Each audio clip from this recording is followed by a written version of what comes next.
बिस्मिल्लाहिर्रहमानिर्रहीम। अस्सलाम वालेकुम। Adaptation in leaf structure for photosynthesis. Photosynthesis में पत्तों के मुताबिकत, यानी हम इसमें बात करेंगे कि एक कौन सा अमल है जिसमें फोटोसिंथेसिस का अमल तेज़ होंगे, कौन सा अमल है जिसमें फोटोसिंथेसिस का अमल कम हो सकते हैं। सबसे पहले कि कहते हैं कि the blades of leaves are flat and absorb maximum light for photosynthesis. जितना आपका जो पत्ते हैं वो फ्लैट होंगे, उस हिसाब से आपका जो एब्जॉर्प्शन ऑफ लाइट है वो ज़्यादा होंगे। The blade of leaves make the light and carbon dioxide rich the internal part easily. अगर आपका जो पत्ते का जो हिस्सा है वो थिन होंगे तो कार्बन डाइऑक्साइड का इनटेक, कार्बन डाइऑक्साइड लीफ के आने में आसानी हो जाएगा।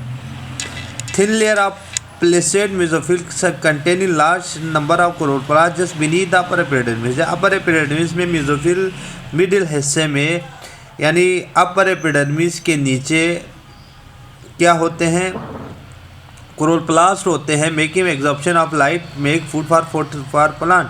कहते हैं कि जिसकी वजह से लाइट पिगमेंट एब्जॉर्ब हो जाता है ताकि प्लांट खुराक बना सके। Maximum air spaces among spongy mesophill near the lower epidermis provide an easy passage for carbon dioxide।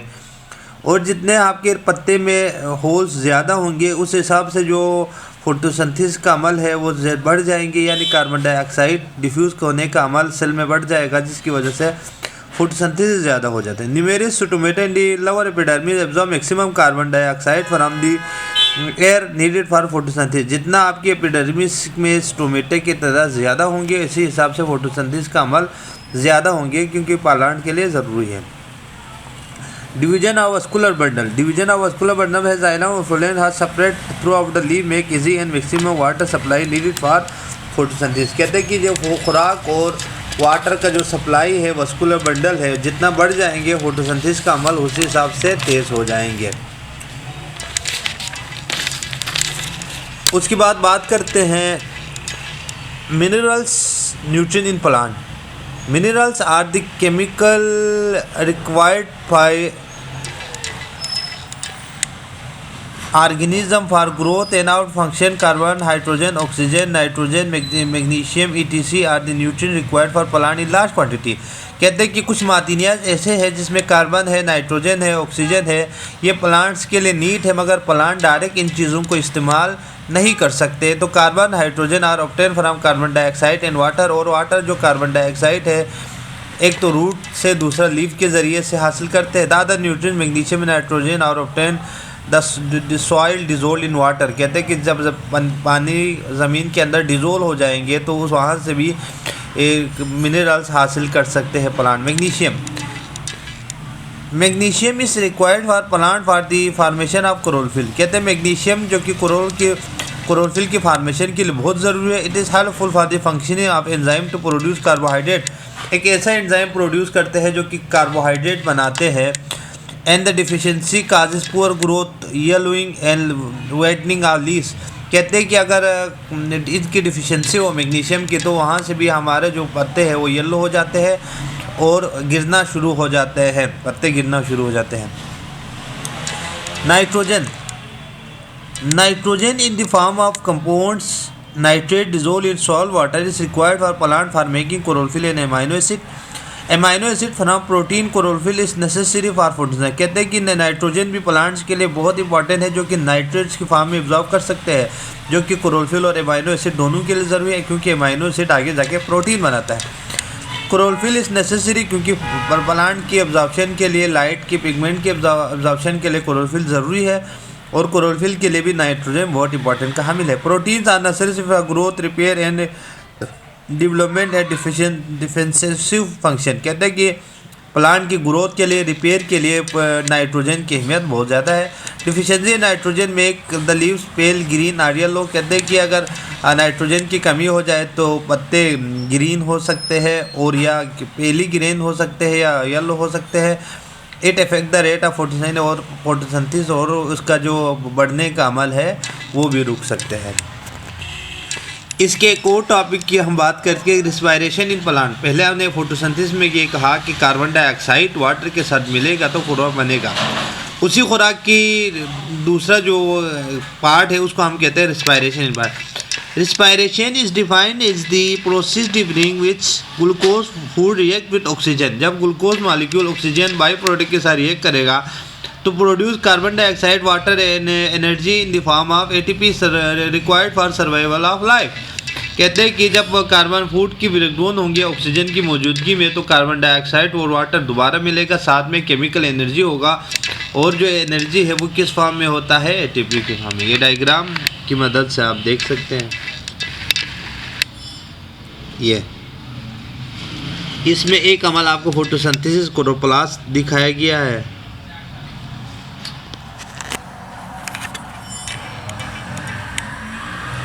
और दूसरा जो अमल है वो आपके बारे में बताया है सेलुलर रिस्पायरेशन यानी माइटोकॉन्ड्रिया रिस्पायरेशन। यानी माइटोकॉन्ड्रिया के अंदर रिस्पायरेशन का अमल होते हैं और प्लांट के लीफ के मेसोफिल सेल में फोटोसिंथेसिस का अमल होते हैं। Respiration take place in all of the cell body. The mitochondria which are found in the cell protein perform the process of respiration. For example, mitochondria are the powerhouse of the cell. कहते हैं कि cell का जो power house है वो mitochondria है जिसमें respiration का अमल होते हैं, ब्रेकडाउन ऑफ फूड होते हैं। Importance of respiration. Respiration is the only process which provide energy in unstable form by living thing. The process continue all the time और all kind of living organism, हर तरह के living organism में frog की breakdown होते हैं, respiration का अमल होते हैं। Stopping of respiration mean death of the organism in plant. कहते हैं कि रिस्पायरेशन का रुकने का मतलब है लिविंग ऑर्गेनिज्म का ख़त्म होना है, फना होना है या मर जाना है। The oxygen required for respiration में एक फॉर्म द फोटोसिंथेसिस, क्योंकि कार्बन डाइऑक्साइड और वाटर की मौजूदगी में ऑक्सीजन जो है बाई प्रोडक्ट हमारे पास क्या होते हैं, तैयार हो जाते हैं। या आप एक दफ़ा फिर इस डायग्राम को देख सकते हैं।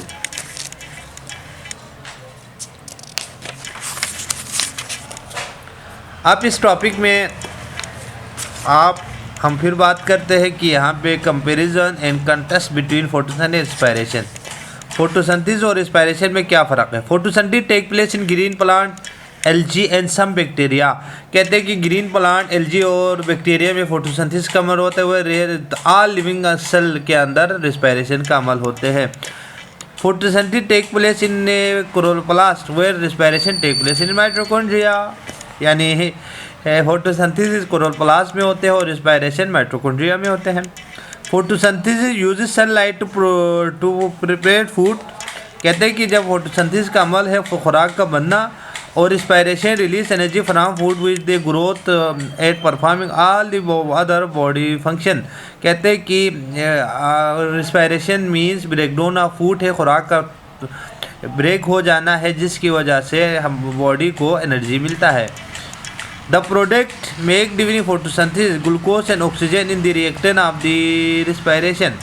कहते हैं कि कार्बन डाइऑक्साइड और ऑक्सीजन, कार्बन डाइऑक्साइड और वाटर हमारे फोटोसिंथेसिस का रिएक्टेंट है, उसका जो प्रोडक्ट है ग्लूकोज एंड ऑक्सीजन। उसी ग्लूकोज और रिएक्शन किसका प्रोडक्ट है, रिस्पायरेशन का प्रोडक्ट है, और वही रिस्पायरेशन का रिएक्टेंट प्रोडक्ट दोबारा किस में कन्वर्ट हो जाता है, कार्बन डाइऑक्साइड और वाटर में।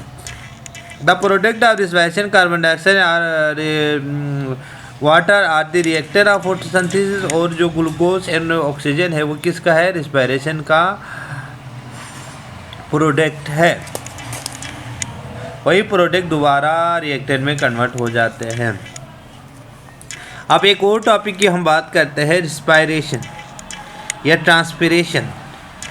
Plant continuously absorb water from soil through roots. कहते हैं कि प्लांट जो है सॉइल की मदद से पानी को कंटिन्यूसली एब्जॉर्ब कर रहे होते हैं। The same is being conduct to living where they use in photosynthesis. The excessive water is removed through stomata and from the aerial part of the plant. क्योंकि जहाँ से पानी का ज़्यादा एक्सेसिव पानी प्लांट लीफ के अंदर दाखिल होंगे उसको निकाल फेंक देंगे।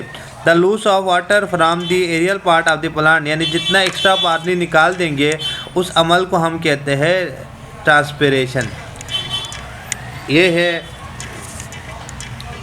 इसकी मदद से हम देख सकते हैं यहाँ से प्लांट पानी दे रहा है और यहाँ से लीफ एक्स्ट्रा वाटर को रिमूव कर रहा है, सनलाइट को एब्जॉर्ब कर रहा है। ये देखिए डायग्राम की मदद से transpiration in plant.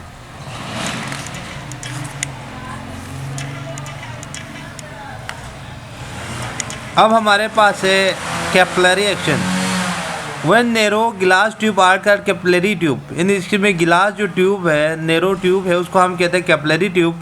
Water move after the capillary tube to the interaction between water molecules and surface of the tube. कहते हैं कि जो पानी में उसमें कैपिलरी ट्यूब का इंटरेक्शन बढ़ जाता है मॉलिक्यूल्स और सरफेस ऑफ द ट्यूब के अंदर वाटर के मॉलिक्यूल के अंदर। This effect is called capillary action. इस एक्शन को क्या कहते हैं? कैपिलरी एक्शन का मतलब है वाटर के मॉलिक्यूल, क्योंकि आपको पता है ज़मीन के बाहर पानी का मकदार ज़्यादा है, ओलिव के अंदर पानी का मकदार कम है,